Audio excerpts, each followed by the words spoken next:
Hi, I'm Pastor Kerry. Before we get started, there are a few things I want to encourage you to have on hand. First, I want to encourage you to have a set of the sermon notes. If you don't already have them, you can go to the link that's right down below the video. It'll take you to a place where you can print a set of the sermon notes for yourself. I also want to encourage you to have some communion elements. You'll want to have some bread or a cracker. You want to have some juice or some wine, and if you don't have juice or wine, really any beverage would probably suffice.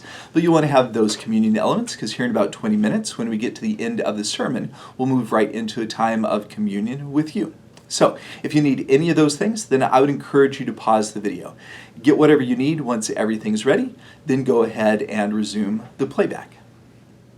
So I have a question for you. Those of you who are married or those of you who are in a relationship, do you remember the first time that you set eyes on the person to whom you are now married or the person with whom you are now in a relationship? Do you remember that first time that you saw them? I can honestly say that I do remember the first time that I set eyes on my wife, Carrie Lynn. It was at a church conference. It was actually at a large church here in Lincoln, Nebraska that was hosting people from all over the Midwest, probably all over the United States. And I remember looking down a hallway into the church auditorium and seeing this really attractive young woman with short dark hair walking across the auditorium and thinking, oh my goodness, I would really like to meet that young lady. And as soon as I thought that to myself, I also realized, wait a second, Carrie, this is a church conference and there are people here from all over the place. That young lady that just walked across the church auditorium, she's probably from Kansas City or St. Louis or Minneapolis or Denver or who knows where she's from. But she's probably not here from Lincoln, Nebraska. And so even if you do meet her, and even if there is a spark between the two of you, you're probably going to find yourself in the middle of a long-distance relationship. And at that point in my life, I was 30 years old. I had been in a few long-distance relationships. They had never gone particularly well. And so just as quickly as I thought, wow, I'd really like to meet her, I thought, but, there's nothing good that's going to come of it, even if I do meet her. So it just so happened that a day or two later at this church conference, I was leading a workshop, and this very attractive young lady attended the workshop that I led. And as I was leading this workshop and as we were going around and making introductions, I discovered that not only was this young lady from Lincoln, Nebraska, where I was, but she was also a member of the church where I was the young adults pastor. For whatever reason, our paths just hadn't ever crossed up until that point. And so it was just a few months later that we started dating, and it was less than 2 years later. It was about a year and a half after that that we ended up getting married. As a matter of fact, as I'm recording this, tomorrow is going to be our 22nd wedding anniversary. So happy anniversary, Carrie Lynn. But the reason that I told you that story and the reason that I asked that question, do you remember the first time that you set eyes on that special someone, is because in the lectionary Old Testament reading for this coming Sunday, July 30th of 2023, one of the patriarchs of the Old Testament, a man by the name of Jacob, he's going to set eyes on a young woman named Rachel, and he is going to fall head over heels in love with her. It's going to be love at first sight for him. So, before we jump into this passage, I want to give just a little bit of background that will help us to kind of understand where we are as soon as we jump into the passage. Now, Jacob is a name with which you're probably familiar, but Jacob was the son of Isaac. Isaac had been the son of Abraham. So there's Abraham, Isaac, and Jacob. Now, the thing is according to the Old Testament custom of lineage passing through firstborn sons, it shouldn't be Abraham, Isaac, and Jacob that we should be talking about today. It should actually be Abraham, Isaac, and Esau, because Esau was the firstborn son to Isaac. But if you remember the story of Esau and Jacob, you know that they were twins. Esau was born first, Jacob was born second. It's a huge, complicated story that I don't have time to tell the entire thing because, again, I've only got 23 minutes and 46 seconds to work with on these videos. But suffice it to say this: Esau was a manly man. He was a hunter. And they were not identical twins. They were fraternal twins. So Jacob was more of a homebody. In fact, he excelled at cooking. They were as different as night and day. And Esau, as the firstborn son, he would have the family name passed through him. Not only that, he would receive a double portion of the inheritance. Even though he was born just minutes before Jacob, he received a double portion of the inheritance. Esau received a single portion of the family inheritance. And the spiritual blessing that would pass from father to oldest son, from father to oldest son, that spiritual blessing would be passing to Esau as well. Now, I don't know if Esau knew this and he just didn't care, but Jacob definitely knew it. And Jacob was definitely unhappy about the fact that all these things were going to be passed to Esau instead of him. So if you're familiar with the story, you know that there was a time when Esau had been out hunting and he came in and he was famished. And it just so happened that Jacob was conveniently cooking some delicious smelling stew. And so Esau says, "Give me some of that stew." And Jacob says, "Well, hold on. I will give you some stew, but in return, you need to give me your birthright." Now, think about what that means. He's giving up all of his inheritance. He's giving up his opportunity to have the family name passed through him. And in the worst negotiation in human history, he says, "That's fine, just give me some stew." And so he, for his entire inheritance and for his namesake, his birthright, he gives it up for a bowl of stew. So now Jacob has those things. Very quickly, I also want to mention to you that Jacob also went to his father at one point after this. And even though Jacob now has the right to the inheritance and the family name, the spiritual blessing that's supposed to pass from father to the oldest son, that is still going to pass to Esau.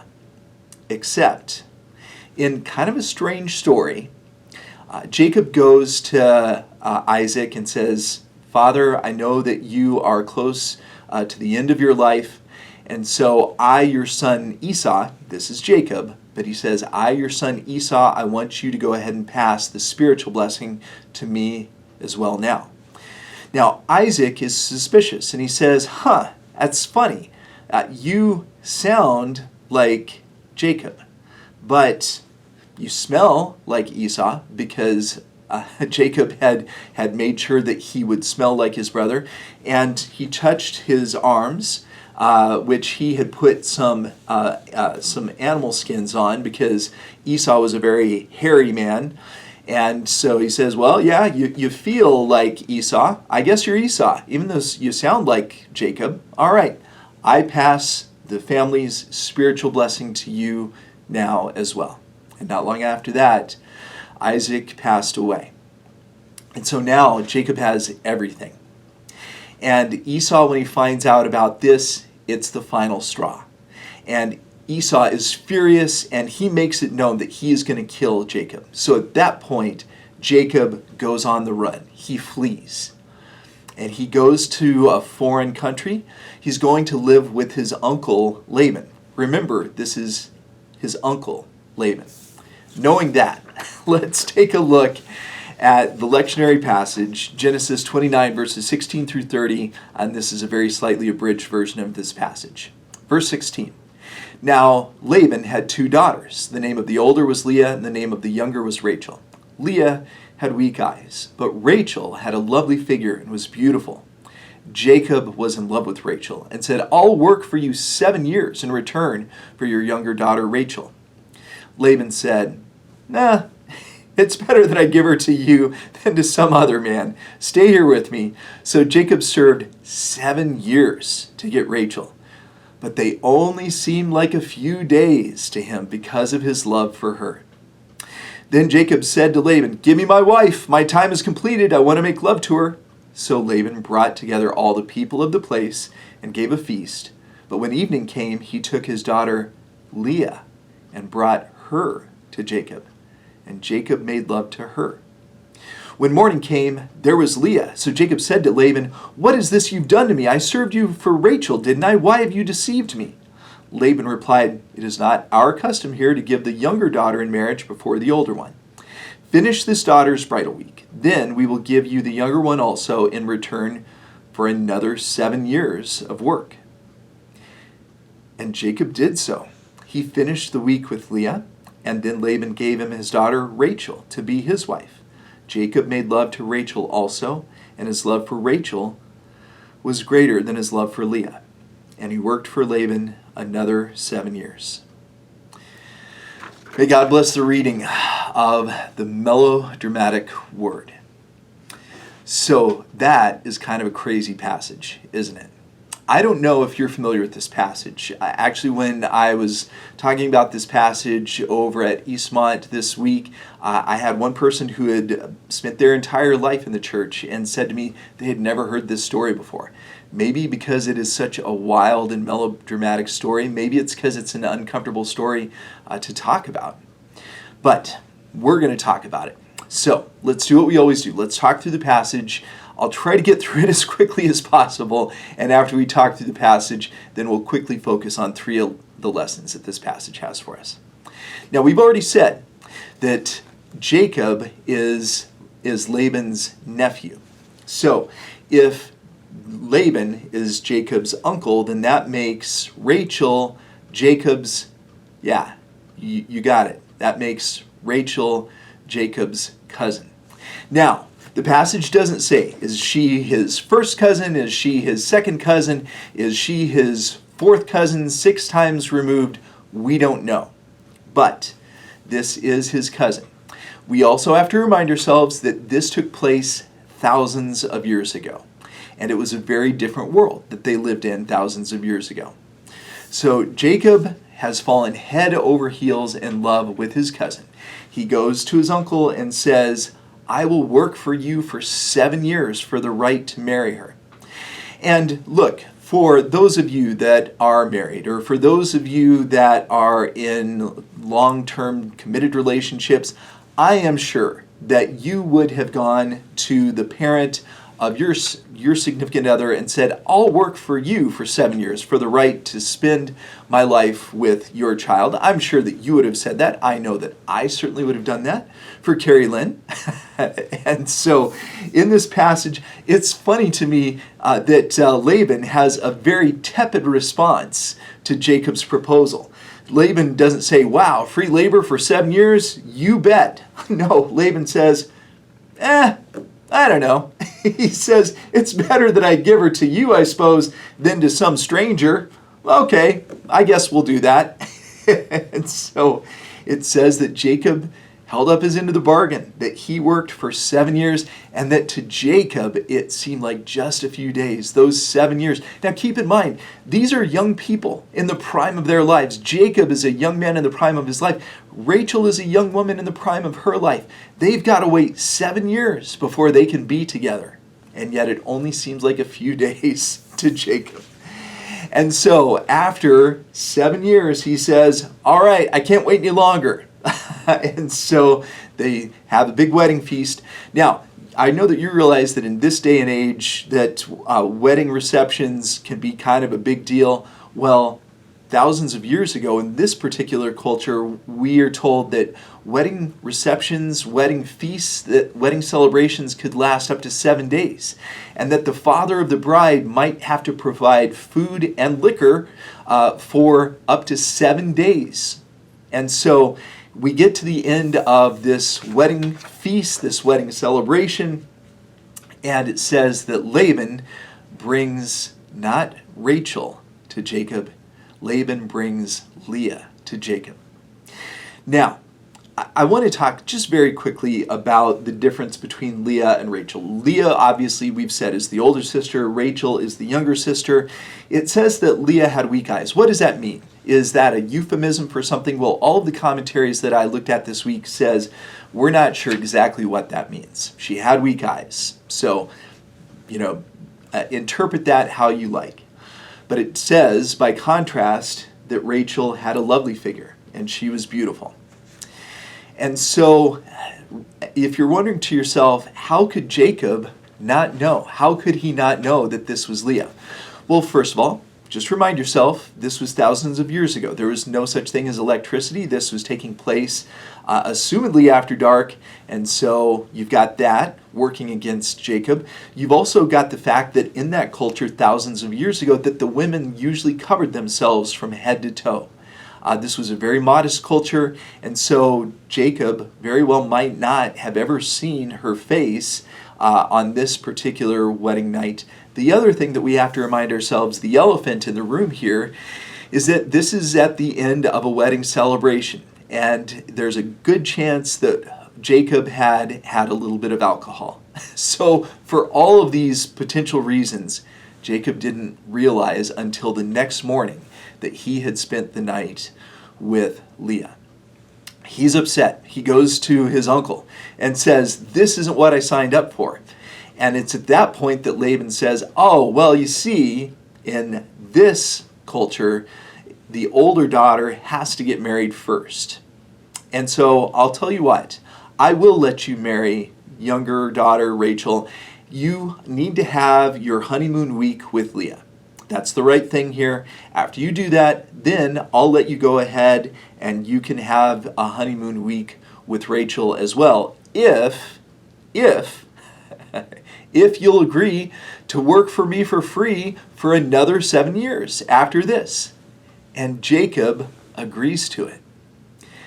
So, what a crazy story. And again, I'm running out of time, and I haven't even gotten to the lessons in this passage.